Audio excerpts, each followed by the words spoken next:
Salut à tous. Aujourd'hui, nous allons nous pencher sur une affaire qui continue de secouer la scène politique française. Le cas de Nicolas Sarkozy et les soupçons de financement libyen. Une histoire qui ressemble à un véritable thriller politique. Aujourd'hui, jeudi 25 septembre 2025, l'ancien président Nicolas Sarkozy a été jugé coupable d'association de malfaiteurs mais relaxé des faits de corruption qui lui étaient reprochés dans l'affaire des soupçons de financement libyen de sa campagne présidentielle de 2007. Regardons ensemble et on se retrouve juste après. Au cœur de l'affaire, le financement de la campagne électorale de 2007 de Nicolas Sarkozy. L'ancien président français était suspecté d'avoir noué un pacte avec l'ancien dictateur libyen Mouammar Kadhafi pour financer son accession au pouvoir. En échange, le président nouvellement élu aurait ensuite participé à la réhabilitation de la Libye sur la scène internationale. Point d'orgue de ce retour en grâce, une visite officielle de 5 jours du guide libyen à Paris et la signature de nombreux contrats.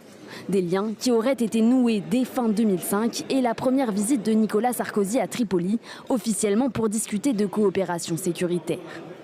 Au cœur du dossier, 2 hommes d'affaires étaient soupçonnés d'avoir servi d'intermédiaires, le franco-algérien Alexandre Djouri, qui a toujours nié les faits, et le franco-libanais Ziad Takieddine, décédé il y a quelques jours, qui avait affirmé aux enquêteurs avoir transporté 3 valises d'argent liquide pour un montant total de 5 millions d'euros entre la Libye et Paris.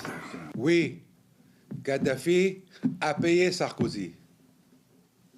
A payé pour la campagne, a payé pour autre chose, c'est pas mon problème. Après plus d'une décennie d'enquête, 11 prévenus étaient poursuivis. Parmi eux, 3 membres de la garde rapprochée de l'ancien président, Éric Woerth, Brice Hortefeux et Claude Guéant. Ils avaient dû s'expliquer sur l'usage massif d'argent liquide lors de la campagne présidentielle de 2007. À l'époque, au moins 250 000 euros de primes ont été versés en espèces aux salariés, des fonds dont l'origine reste obscure. Depuis 2011, Nicolas Sarkozy et ses proches crient au complot et voient dans cette affaire une vengeance du clan Kadhafi pour le rôle de la France dans sa chute en 2011. Nous sommes en 2007, en pleine campagne présidentielle française. Nicolas Sarkozy est alors le candidat favori pour succéder à Jacques Chirac. Mais ce que personne ne savait à l'époque, c'est que cette élection allait devenir l'une des plus controversées de l'histoire de la Ve République. Tout commence vraiment en 2012, quand le site Mediapart publie un document explosif. Selon ce document, le régime de Mouammar Kadhafi aurait accepté de verser 50 millions d'euros pour financer la campagne de Sarkozy. Une révélation qui fait l'effet d'une bombe dans l'Hexagone. Les enquêteurs ont alors commencé à tirer les fils d'une pelote particulièrement complexe. Des témoignages troublants émergent. Celui de Ziad Takieddine, un intermédiaire franco-libanais, qui affirme avoir transporté des valises remplies d'argent libyen. Des anciens dignitaires du régime Kadhafi confirment l'existence d'un tel financement.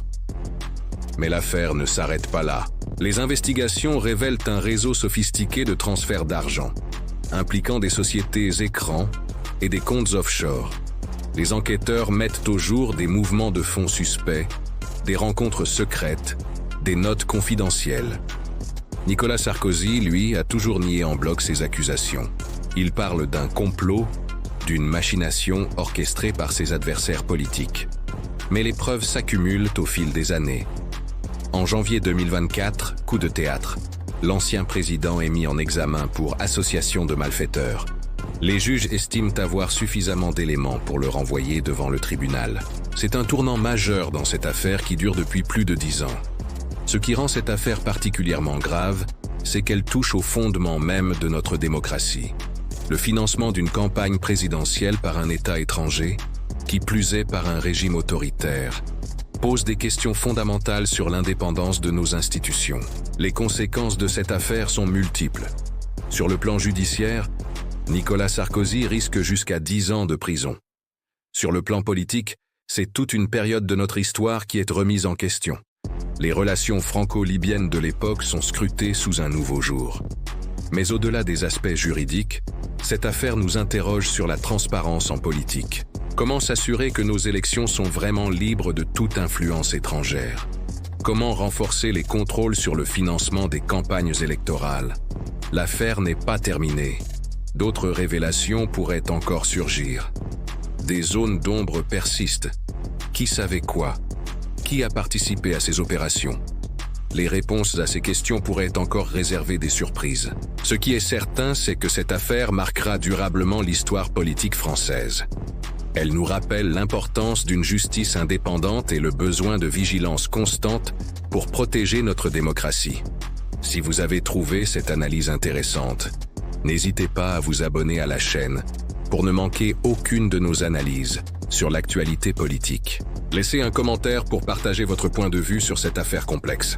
À très bientôt pour de nouveaux décryptages.